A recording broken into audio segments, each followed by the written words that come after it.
Hi to all. Welcome to polity lecture fourth. तो आज हम बात करने वाले हैं प्रीएम्बल के बारे में।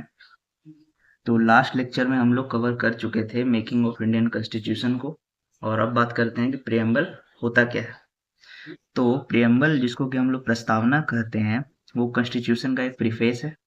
उसका कॉन्स्टिट्यूशन का जो फिलॉसफी है उसको दिखलाता है। प्रीएम्बल शुरू होता है words like we the people of India से, जो कि बताता है कि इंडिया एक डेमोक्रेटिक कंट्री है और जो पावर ऑफ द नेशन है वो पीपल के हैंड में ही लाया करता है। प्रीएम्बल ये डिक्लेयर करता है कि इंडिया एक sovereign socialist secular democratic Republic है और अपने सारे सिटीजन्स को जस्टिस लिबर्टी इक्वालिटी और फ्रेटर्निटी जैसे चीजों को प्रमोट करता है। ये कुछ फैक्ट्स है जो कि रिलेटेड है प्रीएम्बल से। तो प्रीएम्बल को हमारे कॉन्स्टिट्यूशन के साथ ही 26 नवंबर 1949 को अडॉप्ट किया गया था। प्रीएम्बल का प्रोविजन हम लोग यूएसए के कॉन्स्टिट्यूशन से लिए हैं, और इसका जो लैंग्वेज है वो ऑस्ट्रेलिया के कॉन्स्टिट्यूशन से लिया गया है। ये दो स्टेटमेंट है प्रीएम्बल के regarding. The first is N A Palkhivala का, जो कि बताते हैं कि preamble is identity card of Indian constitution, and the second is K M Munshi, जो कि बताते हैं कि preamble is the political horoscope of India. और प्रीएम्बल को अभी तक सिर्फ एक बार अमेंड किया गया है 1976 में, जिसमें कि दो वर्ड्स ऐड किए गए थे, सोशलिस्ट और secular. Now structure of India preamble के अकॉर्डिंग क्या है। तो सबसे पहले आता है सोवरेन। सोवरेन का मतलब है कि संप्रभुता, यानी कि इंडिया अपने अंदर और बाहर का सारा डिसीजन लेने के लिए फुली इंडिपेंडेंट है। इसको किसी बाहर के एक्सटर्नल फोर्स का, इसको इंटरफेरेंस का कोई जरूरत नहीं है। Second is socialist.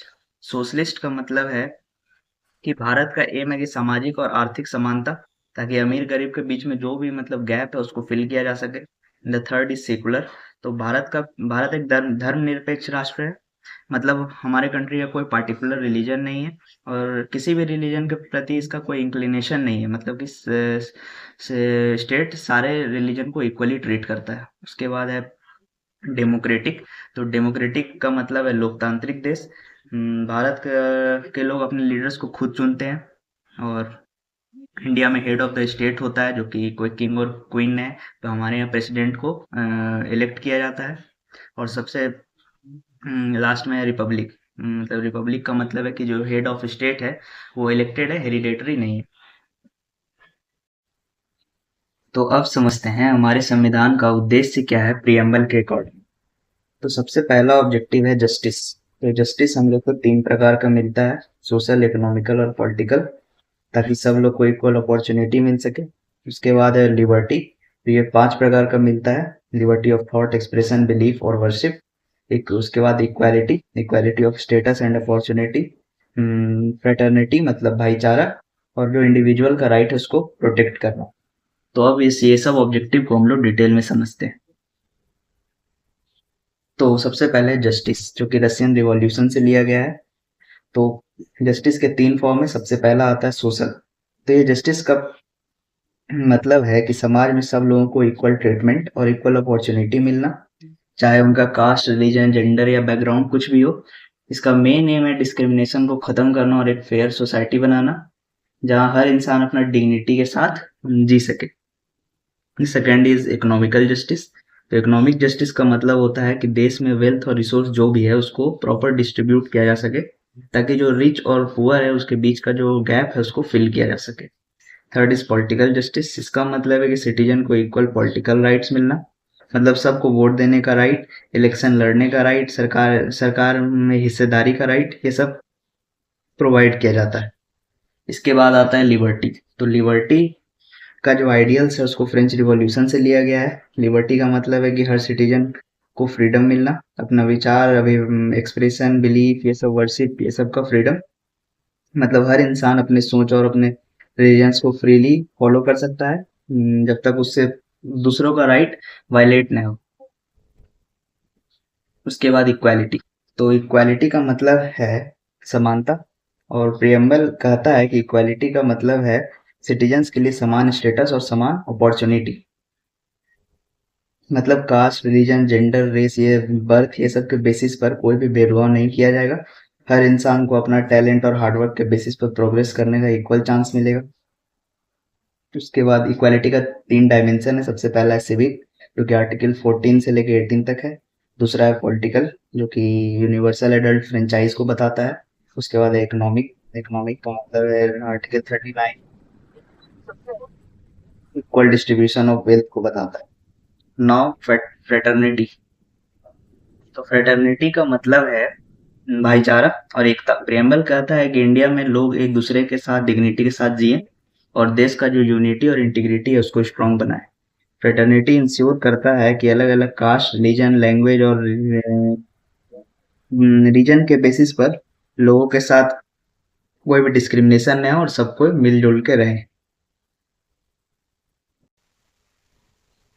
अब हम लोग कुछ केस के बारे में बात करते हैं जो कि डायरेक्टली और इनडायरेक्टली रिलेटेड है प्रियम्बल से।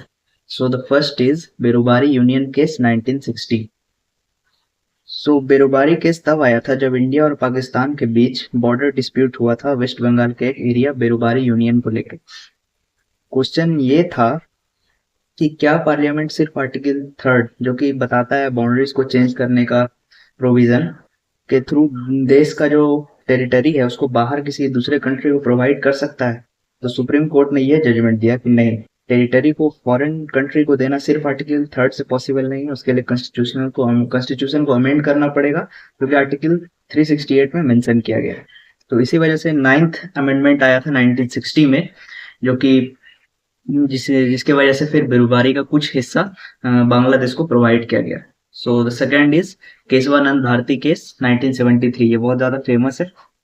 तो ये केस केरल के एक मठ के हेड केशवानंद भारती जी ने फाइल किया था, जब उनको लगा कि स्टेट का जो लैंड रिफॉर्म्स लॉ है वो उनका प्रॉपर्टी राइट को अफेक्ट कर रहा है। तो इस केस में सबसे बड़ा क्वेश्चन ये था कि क्या पार्लियामेंट को यह लिमिटेड पावर है कि वो किसी भी लॉ को अमेंड कर सकता है। तो सुप्रीम कोर्ट ने जज किया, सुप्रीम कोर्ट में 13 जजेस का बेंच ने ये जजमेंट दिया कि पार्लियामेंट कॉन्स्टिट्यूशन को अमेंड कर सकता है, लेकिन उसका जो बेसिक स्ट्रक्चर है उसको वायलेट नहीं कर सकता है।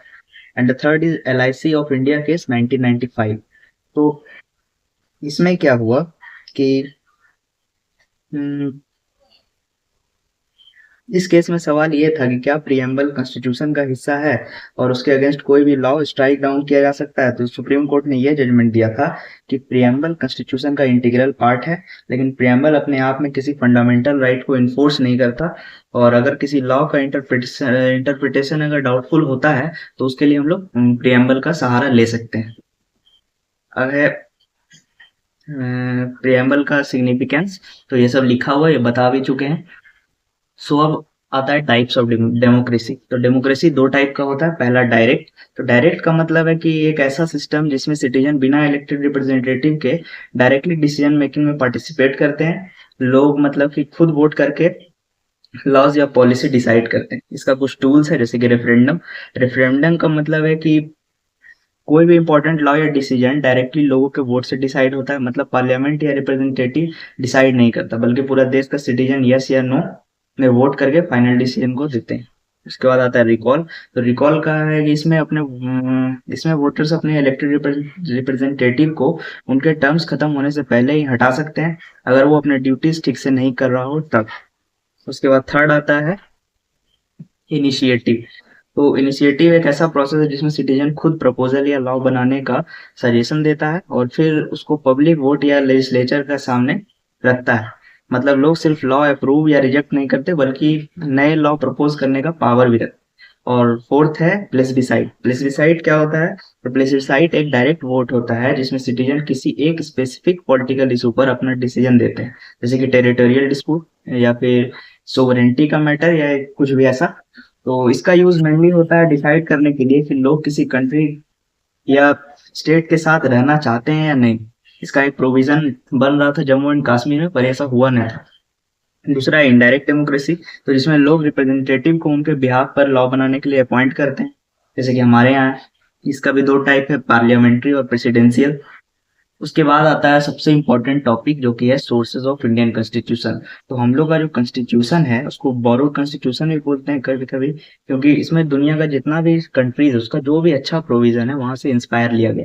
जैसे कि यूएसए से post of vice president, fundamental right, independent judiciary, judicial review, impeachment of president, removal of supreme court and high court जज और प्रियम्बल, ये सब यूएसए से लिया गया है। उसका कनाडा से लिया गया फेडरल फीचर, ठीक। उसका ब्रिटेन से लिया गया पार्लियामेंट्री सिस्टम, बाइकैमरलिज्म और सिंगल सिटीजनशिप, ये सब। और first pass the post system. उसके बाद आयरलैंड से डीपीएसपी लिया गया है। फ्रांस से लिबर्टी, इक्वालिटी और फेटर्निटी लिया गया है। ऑस्ट्रेलिया से language of preamble, concurrent list, ये सब लिया गया है। जर्मनी से suspension of fundamental right by the president, क्योंकि इमरजेंसी के समय जो प्रेसिडेंट का जो पावर होता है कि सबसे पहले आर्टिकल 19 सस्पेंड हो जाता है, इसका प्रोविजन जर्मनी से लिया गया है। उसका साउथ अफ्रीका से संविधान को कैसे संशोधन करना है वो साउथ अफ्रीका से लिया गया है। रसिया से लिया गया फंडामेंटल ड्यूटीज और आइडियल्स ऑफ जस्टिस, जो कि सोशल, पॉलिटिकल और इकोनॉमिकल है, ये रसिया से लिया गया है। और जापान से लिया गया है प्रोसीजर एस्टेब्लिश बाय लॉ। सो आज का वीडियो में बस इतना ही।